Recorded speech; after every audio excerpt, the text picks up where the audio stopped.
Здравствуйте, меня зовут Горохов Айтал, ученик 11 класса средней школы номер 7 города Якутска.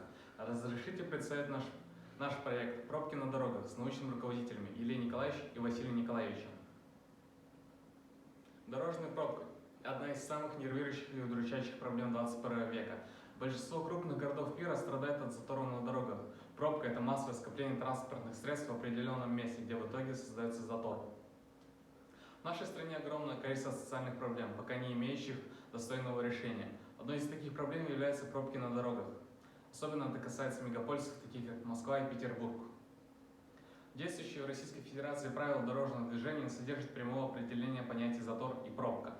Косвенно пункт 13.2 указывает на один из признаков затора при проезде перекрестка. Ситуация, когда водитель вынужден остановиться на перекрестке, создав препятствие для движения транспортных средств в поперечном направлении.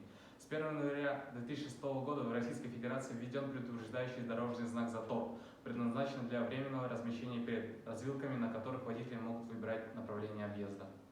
Причиной пробок на дорогах является поступление потока машин, превышающих пропускную способность, из-за увеличения потоков в час пик или снижения пропускной способности дороги по следующим причинам: неудовлетворительное или несоответствующее текущим потребностям устройства дорог, нарушение участниками дорожного движения правил культуры и движения.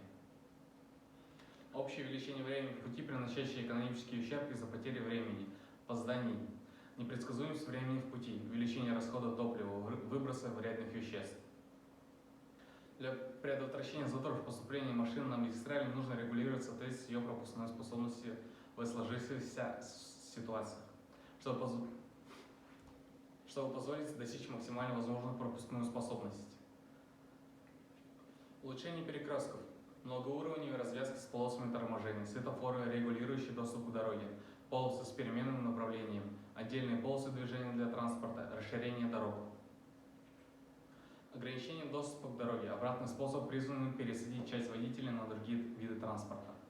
Усовершенствование общественного транспорта, особенно изолировано от автодорог. И в заключение хочу сказать, в России нужны хорошие дороги и грамотное управление транспортными потоками. С вниманием должны относиться и водители, по чьей вине, кстати, происходят многочисленные аварии с печальным результатом. Статистику происшествий на дорогах вдаваться не буду, но она просто ужасает. Здесь обоснованными будут меры по серьезному ужесточению наказания за различные правонарушения на дорогах, отбирая права, крупный штраф и прочее. Безопасность на дороге превыше всего. Спасибо за внимание.